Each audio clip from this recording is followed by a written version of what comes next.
Hello everyone. आज के video में हम ऑल इंडिया बार एग्जामिनेशन 19 में इंडियन एविडेंस एक्ट 1872 भारतीय साक्ष्य अधिनियम 1872 से पूछे जाने वाले महत्वपूर्ण सवालों को कवर करेंगे जो कॉन्सेप्ट बेस पर आधारित रहेंगे। चलिए शुरू करते हैं। क्वेश्चन नंबर 1, किस सिद्धांत के अनुसार एक व्यक्ति अपने ही बयान को गलत साबित नहीं कर सकता? तो ये दे रखा है एविडेंस एक्ट की सेक्शन 115 में, जो विबंध के सिद्धांत को बताती है। विबंध का सिद्धांत ये कहता है कि अगर कोई व्यक्ति एक समय में एक बात कहता है और दूसरे समय में दूसरी बात कहेगा तो उसे दूसरी बार उस बात को कहने से रोक दिया जाएगा। तो इसका जो आंसर होगा वो ऑप्शन नंबर सी होगा। नेक्स्ट क्वेश्चन नंबर 2, प्रथम सूचना रिपोर्ट किस प्रकार के साक्ष्य के अंतर्गत आती है? तो एफआईआर जो है वो आपके सर्कमस्टेंशियल एविडेंस होती है। तो इसका ऑप्शन नंबर बी जो होगा वो सही होगा। नेक्स्ट क्वेश्चन नंबर 3, कौन सा सिद्धांत न्यायालय में केवल प्रासंगिक साक्ष्य को ही स्वीकार करता है? तो इसका आंसर होगा प्रासंगिकता का सिद्धांत, option number B. Question number 4, साक्ष्य अधिनियम में किस तथ्य को साबित करने के लिए दी गई गवाही को क्या कहते हैं? तो अगर एविडेंस एक्ट में कोई तथ्य है जिसको साबित करने के लिए गवाही दी जा रही है तो उसे हम कहेंगे मौखिक साक्ष्य। तो इसका ऑप्शन ए जो होगा वो सही होगा। नेक्स्ट क्वेश्चन नंबर 5, जब एक व्यक्ति अपने ही शब्दों में कुछ तथ्य कहता है तो उसे क्या कहा जाता है? तो उसे कहा जाएगा स्वीकृति, जो इसी अधिनियम इंडियन एविडेंस एक्ट 1872 के सेक्शन 17 में कवर है। नेक्स्ट क्वेश्चन नंबर 6, किस प्रकार का साक्ष्य न्यायालय में सीधे प्रमाण प्रदान करता है? तो इसका आंसर होगा B, direct evidence. Question number 7, एक दस्तावेज की प्रमाणिकता की पुष्टि किस प्रकार की गवाही से होती है? अगर दस्तावेज को आपको साबित करना है तो उसके लिए आपको प्राइमरी एविडेंस देना होगा, प्राथमिक साक्ष्य देना होगा। इसका ऑप्शन होगा सी, ऑप्शन इसका सही होगा। क्वेश्चन नंबर 8, साक्ष्य अधिनियम के अनुसार कौन सी साक्ष्य मान्य नहीं है? तो कथित साक्ष्य, हियरसे एविडेंस को एडमिसिबल नहीं किया जाता इंडियन एविडेंस एक्ट 1872 के अकॉर्डिंग। तो इसका ऑप्शन सी जो होगा वो सही होगा। क्वेश्चन नंबर 9, साक्ष्य अधिनियम में सर्वोत्तम साक्ष्य का नियम किसके लिए लागू होता है? वो लागू होता है ऑप्शन नंबर सी, दस्तावेजी साक्ष्य के लिए लागू होता है। तो आपको हमेशा ही दस्तावेजी साक्ष्य पेश करना है अगर आपके पास दस्तावेज हैं तो, क्योंकि ये एक गोल्डन रूल है। क्वेश्चन नंबर 10, किस सिद्धांत के तहत किसी व्यक्ति द्वारा एक अन्य व्यक्ति के लिए दिए गए बयान को उसके विरुद्ध साक्ष्य के रूप में प्रस्तुत किया जा सकता है? तो ये जो सिद्धांत होगा वो होगा एजेंसी का सिद्धांत। अगर प्रिंसिपल ने कोई एजेंट रखा है और एजेंट ने कोई बयान प्रिंसिपल के बिहाफ पर दिया है तो वो बयान प्रिंसिपल के अगेंस्ट लिया जाएगा। नेक्स्ट क्वेश्चन नंबर 11, एक दस्तावेज के वैध प्रमाण के रूप में उसकी मूल प्रति का उपयोग न होने पर क्या उपयोग किया जा सकता है? तो यहाँ पर आपको जानना चाहिए कि एविडेंस को, दस्तावेजी साक्ष्य को दो भागों में बांटा गया है, प्राथमिक साक्ष्य और द्वितीयक साक्ष्य। प्राथमिक साक्ष्य प्राइमरी एविडेंस वो होते हैं जो मूल प्रतियां होती है दस्तावेजों की, और द्वितीयक साक्ष्य सेकेंडरी एविडेंस वो होते हैं जो मूल दस्तावेजों की मूल से बनाई गई प्रतियां होती हैं। जैसे आपकी मार्कशीट ओरिजिनल जो होगी वो होगी मूल दस्तावेज, और मार्कशीट की आपने फोटोकॉपी करवा ली तो वो हो जाएगा सेकेंडरी एविडेंस। तो अगर वो नहीं है, क्वेश्चन नंबर 11 कह रहा है, तो वो द्वितीयक साक्ष्य सेकेंडरी एविडेंस कहलाएगा। तो ऑप्शन बी जो है वो सही होगा।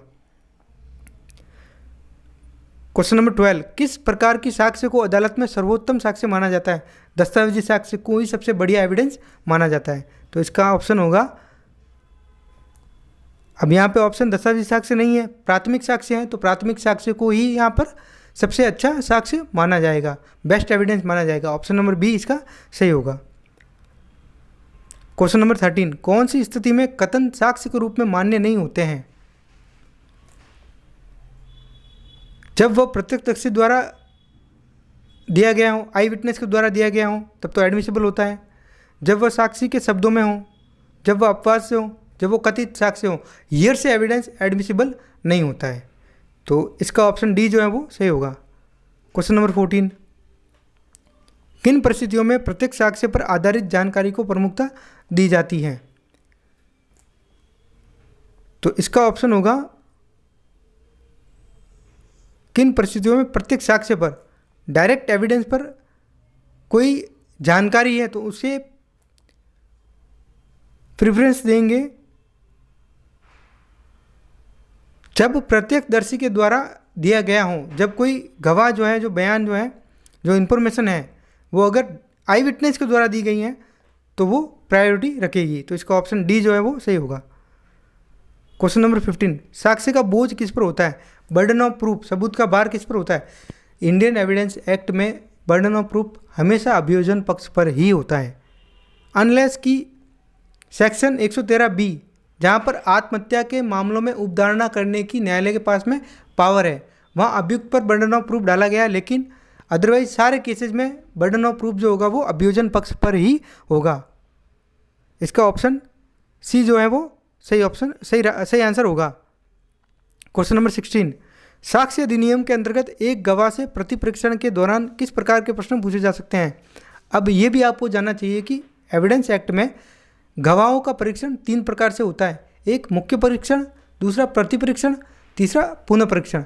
मुख्य परीक्षण जो गवाह को बुलाता है वो करेगा, वो अधिवक्ता करेगा, और क्रॉस एग्जामिनेशन प्रतिपरीक्षण जो प्रतिपक्ष का वकील होगा, अगेंस्ट पार्टी का वकील होगा, वो करेगा।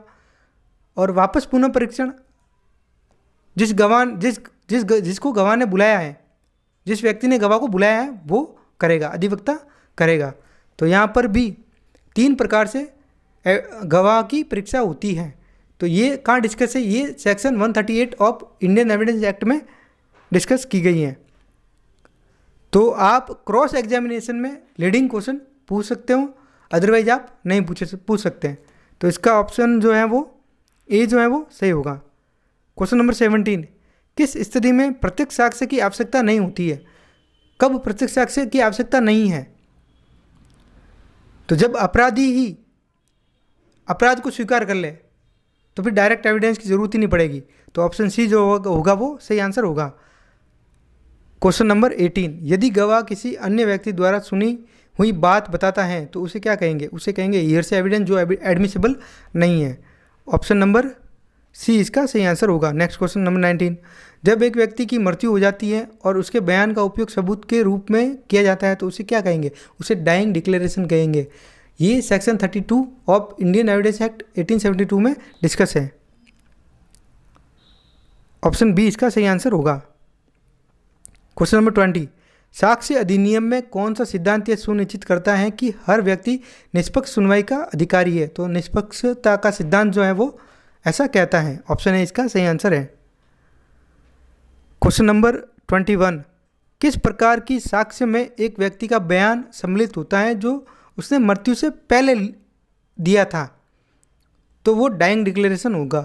क्वेश्चन रिपीट हो रहा है और ये section 32 of Indian evidence act में डिस्कस है। मृतक की घोषणा, ऑप्शन सी इसका सही आंसर होगा। क्वेश्चन नंबर 22, जब एक गवाह अपने स्वयं के बयान से मुकर जाता है तो उसे क्या कहते हैं? उसे कहेंगे हॉस्टाइल विटनेस, पक्षद्रोही गवाह। ऑप्शन नंबर सी इसका सही आंसर होगा। क्वेश्चन नंबर 23, किस प्रकार का साक्ष्य प्रत्यक्ष अनुभव के बजाय अनुमान और परिस्थिति के आधार पर होता है? तो अगर अनुमान और परिस्थिति के आधार पर कोई साक्ष्य दिया जा रहा है तो वो सर्कमस्टेंशियल एविडेंस होगा, परिस्थितिजन्य साक्ष्य होगा। ऑप्शन बी इसका सही आंसर होगा। क्वेश्चन नंबर 24, भारतीय साक्ष्य अधिनियम के अनुसार एक गवाह द्वारा दी गई किसी वस्तु का निरीक्षण कौन कर सकता है? तो गवाह अगर कोई वस्तु दे रहा है तो न्यायालय ही उसका निरीक्षण करेगा। इसका ऑप्शन ए जो है वो सही होगा। क्वेश्चन नंबर 25, साक्ष्य अधिनियम में प्रथम दृष्टया प्रमा फेसाई का अर्थ क्या होता है? तो इसका ऑप्शन नंबर बी जो होगा वो सही होगा, प्रारंभिक प्रमाण, प्रारंभिक साक्ष्य। नेक्स्ट क्वेश्चन नंबर 26, यदि कोई दस्तावेज गवाह द्वारा प्रमाणित नहीं है तो उसे क्या माना जाता है? अमान्य साक्ष्य। इसका ऑप्शन सी जो होगा वो सही होगा। किसी घटना के घटित होने के बाद सीधे प्राप्त जानकारी को क्या कहा जाता है? उसे डायरेक्ट एविडेंस कहा जाता है। ऑप्शन ए इसका सही आंसर होगा। क्वेश्चन नंबर 28, प्रतिकूल अनुमान किस परिस्थिति में लगाया जाता है? तो ये जब कभी कोई एविडेंस को छुपाया जा रहा हो, साक्ष्य को छुपाया गया हो, तो वहाँ लागू होगा। प्रतिकूल अनुमान का सिद्धांत वहाँ लागू होता है। तो इसका ऑप्शन बी जो है वो सही है। क्वेश्चन नंबर 29, किसी अपराध में उपयोग किए गए हथियार का न्यायालय में प्रस्तुत करने को क्या कहते हैं? तो अपराध में उपयोग किए गए हथियार को न्यायालय के समक्ष प्रस्तुत किया जा रहा है तो उसे कहेंगे वास्तविक साक्ष्य, हमेशा उसे कहेंगे भौतिक साक्ष्य, सॉरी इसे कहेंगे भौतिक साक्ष्य। ऑप्शन डी जो है वो उसका सही होगा। क्वेश्चन नंबर 30, सुनवाई का अधिकार न्यायिक प्रक्रिया का एक महत्वपूर्ण हिस्सा है, इसका उद्देश्य क्या है? इसका उद्देश्य निष्पक्ष सुनवाई सुनिश्चित करना। ऑप्शन बी इसका सही आंसर है। क्वेश्चन नंबर 31, किस प्रकार की साक्ष्य में तथ्य का प्रमाण प्रत्यक्ष नहीं बल्कि संकेतों और परिस्थितियों से प्राप्त होता है? तो अगर संकेतों से प्राप्त हो रहा है तो वो होगा परिस्थितिजन्य साक्ष्य। ऑप्शन बी इसका सही आंसर होगा। नेक्स्ट क्वेश्चन नंबर 32, किस प्रकार का साक्ष्य न्यायालय द्वारा स्वीकार किया जा सकता है लेकिन पूर्ण रूप से प्रासंगिक नहीं होता है? तो वो होता है आपके सेकेंडरी साक्ष्य, द्वितीयक साक्ष्य। ऑप्शन ए इसका सही आंसर होगा। क्वेश्चन नंबर 33, स्वीकृति का अर्थ क्या है? किसी तथ्य को स्वीकार करना। ऑप्शन बी इसका सही आंसर होगा। क्वेश्चन नंबर 34, कौन सी साक्ष्य गवाह के प्रत्यक्ष अनुभव पर आधारित होती है? तो ये आपके option number C direct evidence इसका सही आंसर होगा। क्वेश्चन नंबर 35, एक प्रत्यक्ष साक्ष्य का उदाहरण क्या है? डायरेक्ट एविडेंस इसका आंसर होगा बी, ऑप्शन नंबर बी, किसी गवाह का घटना को देखना। अगर अपराध को सीधे ही कोई गवाह जो है वो देख रहा है तो ये डायरेक्ट एविडेंस कहलाता है। ऑप्शन बी इसका सही आंसर होगा। क्वेश्चन नंबर 36, भारतीय साक्ष्य अधिनियम के तहत गवाह के प्रकार के बयान को किस प्रकार के बयान को सर्वोत्तम साक्ष्य माना गया है? भारतीय साक्ष्य अधिनियम के तहत गवाह के किस प्रकार के बयान को सर्वोत्तम साक्ष्य माना गया है? तो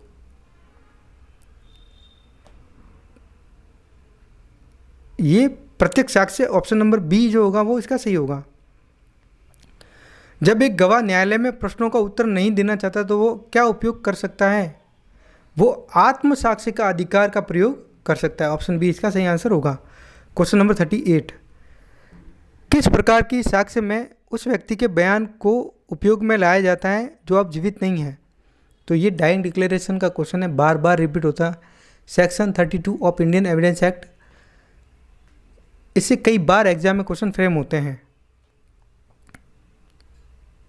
मृतक की घोषणा, ऑप्शन सी इसका सही आंसर होगा। क्वेश्चन नंबर 39, किस प्रकार की साक्ष्य केवल परिस्थितियों पर आधारित नहीं होती है न किस प्रकार की साक्ष्य केवल परिस्थितियों पर आधारित होती है न कि प्रत्यक्षदर्शी के बयान पर? तो ये फिर से रिपीट हो रहा है। ऑप्शन नंबर बी परिस्थितिजन्य साक्ष्य, सर्कमस्टेंशियल एविडेंस इसका सही आंसर है। क्वेश्चन नंबर 40, कथित साक्ष्य हियरसे एविडेंस का उपयोग कब किया जाता है? कभी भी नहीं किया जाएगा। इंडियन एविडेंस एक्ट 1872 में हियरसे एविडेंस कभी भी एडमिसिबल नहीं है।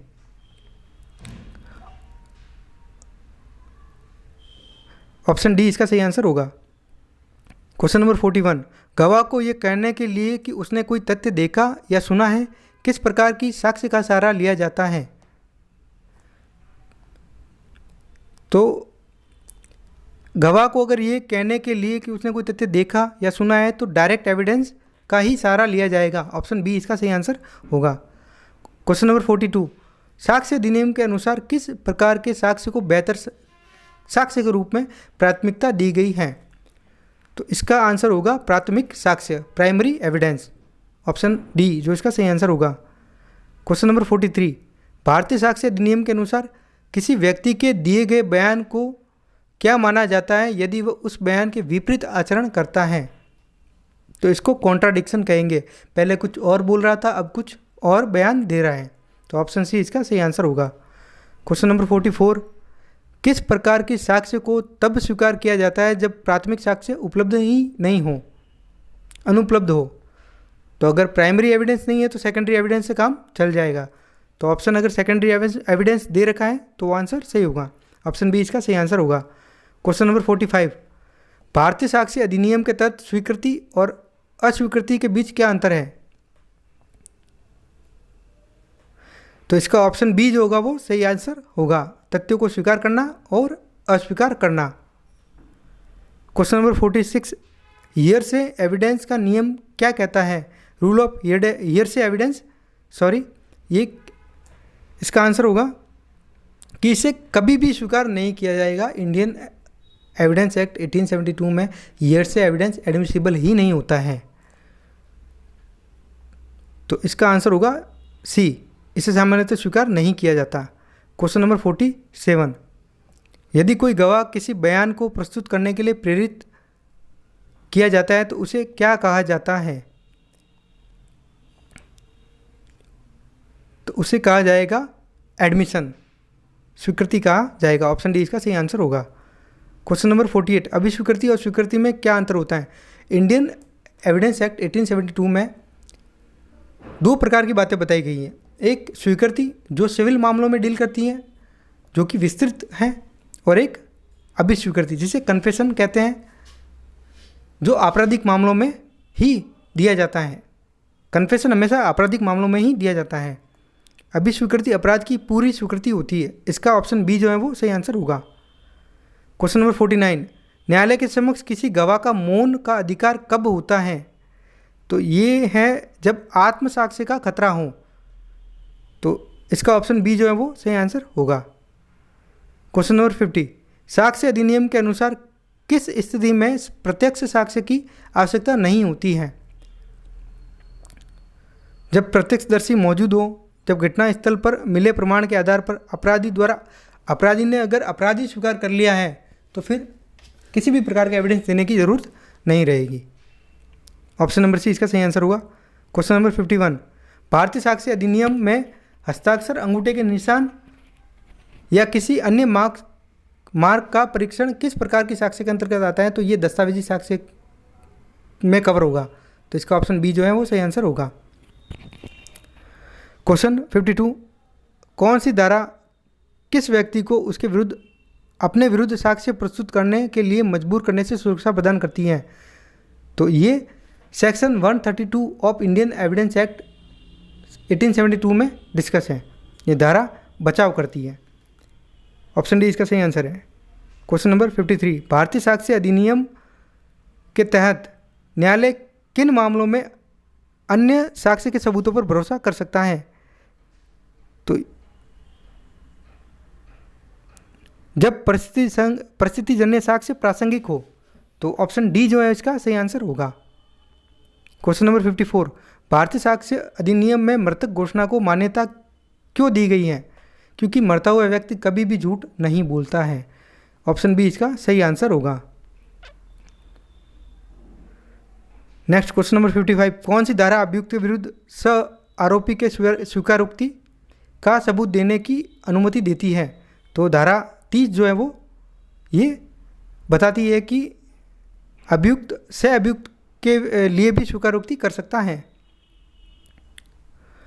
क्वेश्चन नंबर 56, साक्ष्य अधिनियम के अंतर्गत किस प्रकार की साक्ष्य वास्तविक साक्ष्य का उदाहरण मानी जाती है? अपराध स्थल पर पाए गए भौतिक वस्त्र हैं, अगर क्राइम सीन पर कोई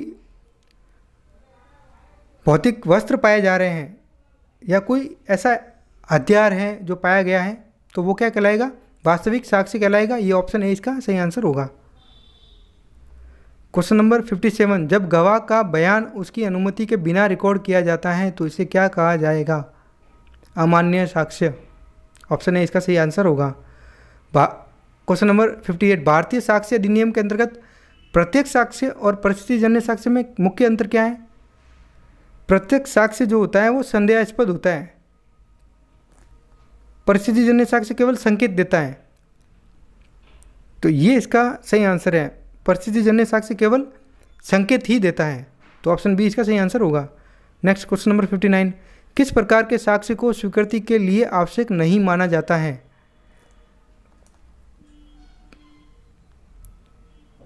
हियरसे एविडेंस एडमिसिबल ही नहीं है। ऑप्शन डी इसका सही आंसर है। क्वेश्चन नंबर 60, यदि किसी दस्तावेज के साक्ष्य को साबित करने के लिए प्राथमिक साक्ष्य अनुपलब्ध हो तो द्वितीयक साक्ष्य किसके तहत दी जा सकती है? दस्तावेज गुम हो तभी दी जा सकती है। ऑप्शन ए इसका सही आंसर है। क्वेश्चन नंबर 61, भारतीय साक्ष्य अधिनियम के अंतर्गत किस स्थिति में एक गोपनीय संसार को साक्ष्य के रूप में प्रस्तुत किया जा सकता है? तो गोपनीय संसार जो है, कम्युनिकेशन है, वो अदालत के आदेश से ही एडमिसिबल होगा। ऑप्शन बी इसका सही आंसर है।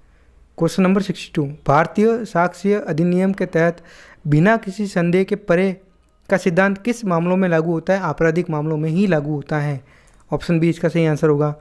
क्वेश्चन नंबर 63, किस प्रकार की साक्ष्य में किसी व्यक्ति की मृत्यु के बाद उसके द्वारा छोड़े गए बयान को साक्ष्य के रूप में लिया जाएगा? डाइंग डिक्लेरेशन, सेक्शन 32, मृतक घोषणा, सी ऑप्शन इसका सही आंसर होगा।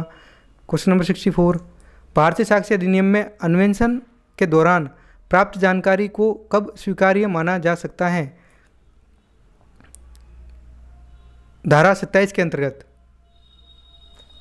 ऑप्शन सी इसका सही आंसर होगा।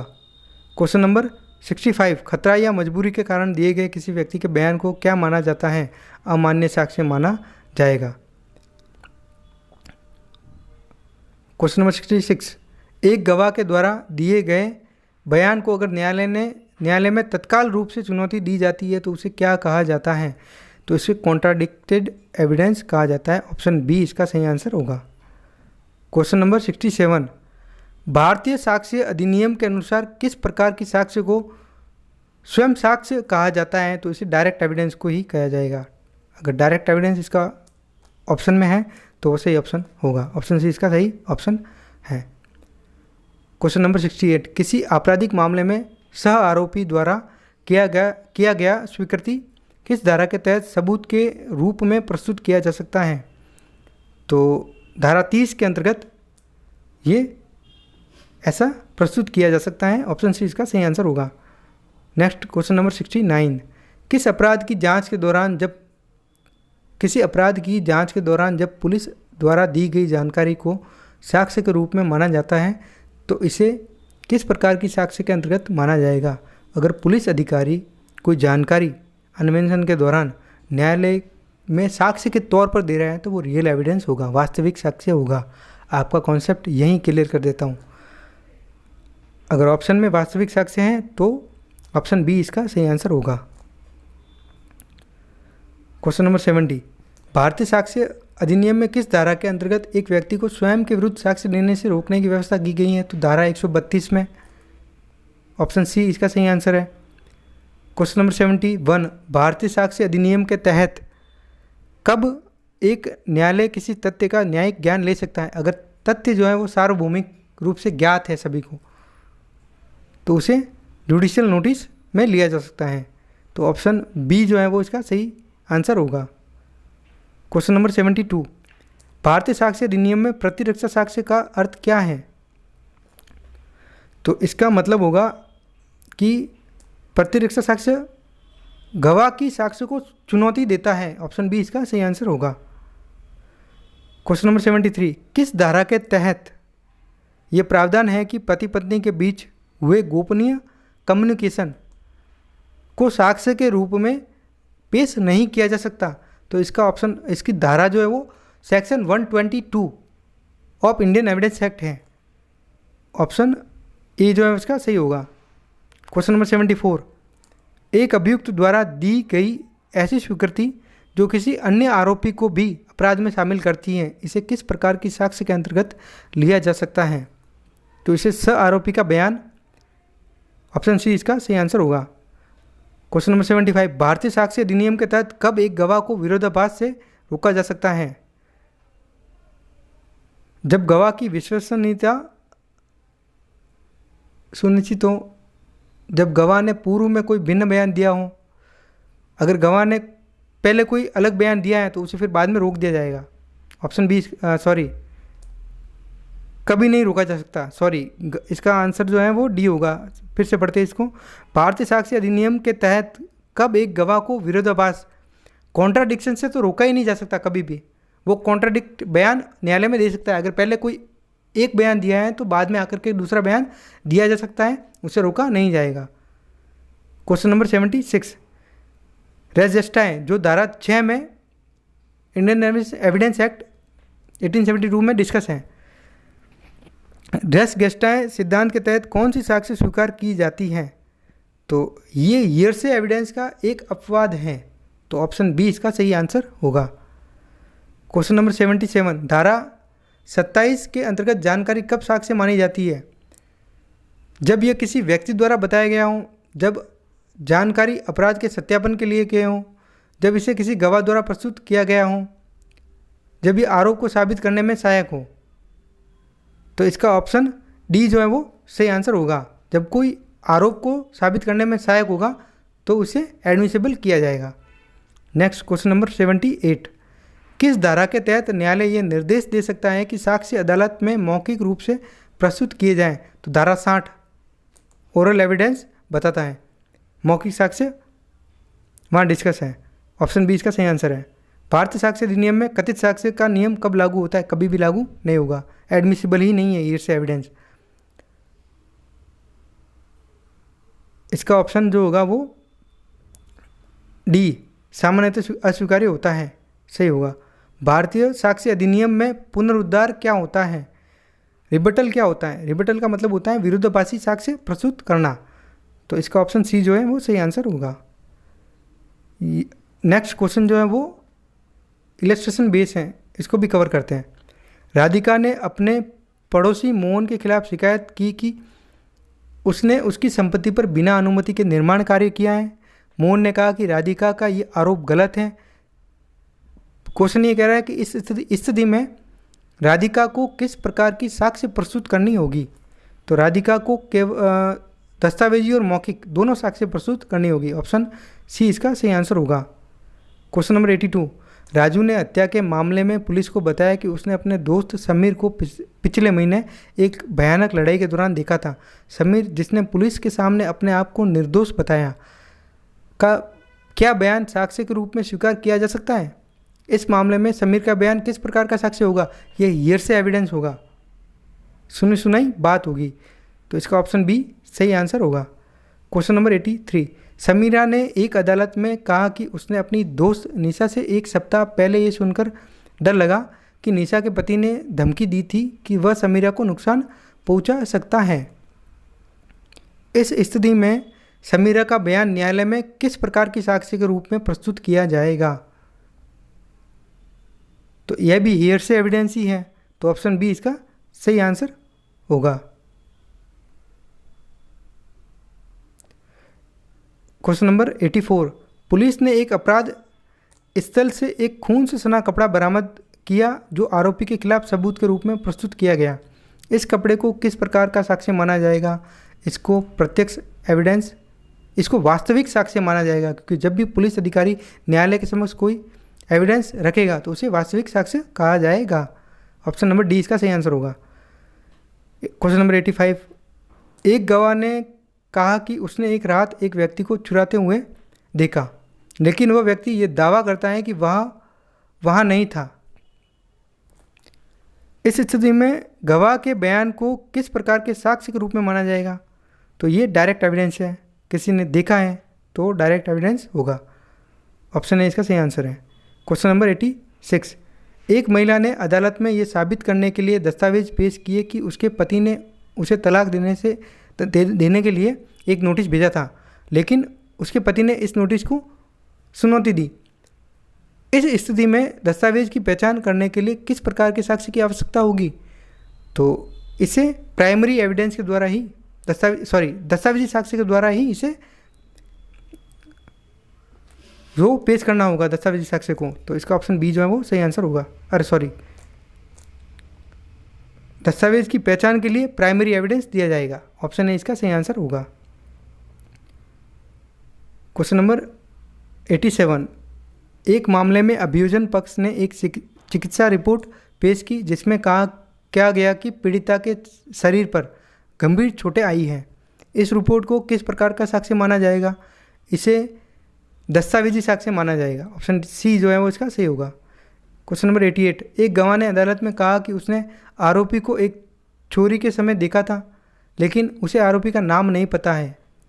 इस स्थिति में गवाह का बयान किस प्रकार का साक्ष्य होगा? ऑप्शन नंबर बी इसका सही आंसर होगा, प्रत्यक्ष साक्ष्य। क्वेश्चन नंबर 89, एक अभियुक्त ने अपनी स्वीकृति दी कि उसने अपराध किया है, लेकिन उसके वकील का तर्क है कि उसे यह स्वीकृति देने के लिए मजबूर किया गया था। इस स्थिति में अभियुक्त की स्वीकृति को साक्ष्य के रूप में स्वीकार किया जाएगा या नहीं? नहीं स्वीकार किया जाएगा, will be rejected. Option B इसका सही आंसर होगा। क्वेश्चन नंबर 90, अजय ने कहा कि उसके पास एक पुराना चेक है जो उसे उसकी मां ने दिया है। उसकी मां ने ये इनकार कर दिया चेक को स्वीकार करने से। इस स्थिति में अजय को चेक की वैधता साबित करने के लिए किस प्रकार के साक्ष्य को प्रस्तुत करना पड़ेगा? इसे प्राइमरी एविडेंस न्यायालय के सामने पेश करना होगा। तो ऑप्शन बी इसका सही आंसर होगा। क्वेश्चन नंबर 91, भारतीय साक्ष्य अधिनियम किस विषय पर लागू होता है? तो ये आपराधिक मामलों पर भी लागू होता है, ये दीवानी मामलों में भी लागू होता है, ये हाई कोर्ट, सुप्रीम कोर्ट सब जगह लागू होता है, सभी न्यायालयों में लागू होता है। तो ये ऑप्शन सी जो है दे रखा है वो सही आंसर होगा। क्वेश्चन नंबर 92, साक्ष्य की परिभाषा में क्या शामिल है? सभी प्रकार के साक्ष्य, जितने भी प्रकार के साक्ष्य आते हैं वो एविडेंस की डेफिनेशन में शामिल है। लेकिन इंडियन एविडेंस एक्ट 1872 में क्या दे रखा है? साक्ष्य की डेफिनेशन में दो साक्ष्य, दस्तावेजी साक्ष्य और मौखिक साक्ष्य, ये शामिल है। नेक्स्ट क्वेश्चन नंबर 93, इस धारा के तहत, धारा 5 के तहत साक्ष्य के लिए कौन सा सिद्धांत निर्धारित किया गया है? तो सुसंगतता का सिद्धांत, तात्कालिकता का सिद्धांत लागू होता है। ऑप्शन ए इसका सही आंसर होगा। क्वेश्चन नंबर 94, साक्ष्य का साक्ष्य के अनुसार कौन सा तथ्य साक्ष्य के रूप में, सॉरी इसको अच्छे से पढ़ते हैं, साक्ष्य का साक्ष्य एविडेंस ऑफ फैक्ट के अनुसार कौन सा तथ्य साक्ष्य के रूप में स्वीकार किया जाएगा? जो सीधे प्रमाणित हो जाए उसे स्वीकार करेंगे, वो एडमिसिबल होगा। ऑप्शन ए इसका सही आंसर होगा। क्वेश्चन नंबर 95, आचरण के संदर्भ में क्या एक व्यक्ति के व्यवहार का साक्ष्य उसके मनोविज्ञान का संकेत हो सकता है? बिल्कुल हाँ, इसका आंसर सही है। अगर कंडक्ट है तो वो उसका मनोविज्ञान का संकेत हो सकता है। ऑप्शन ए इसका सही आंसर होगा। क्वेश्चन नंबर 96, धारा 20, इस धारा के अनुसार जब किसी व्यक्ति का बयान उसके अनुकूल हो तो क्या उसे साक्ष्य के रूप में स्वीकार किया जाएगा? ऑलवेज, हमेशा ही स्वीकार किया जाएगा। ऑप्शन ए इसका सही आंसर है। धारा 27, इस धारा के तहत जब एक अभियुक्त ने जानकारी दी तो वह जानकारी उसके खिलाफ उपयोग की जाएगी। किसके खिलाफ उपयोग की जाएगी? अगर वो जानकारी दी जाती है तो वो अभियुक्त के खिलाफ ही यूज की जाएगी। ऑप्शन ए इसका सही आंसर होगा। नेक्स्ट क्वेश्चन नंबर 98, इस धारा के तहत, धारा 32 के तहत मृतक के बयान को कब साक्ष्य के रूप में स्वीकार किया जाता है? जब वह मृत्यु के निकट होता है, मृत्युकालीन कथन।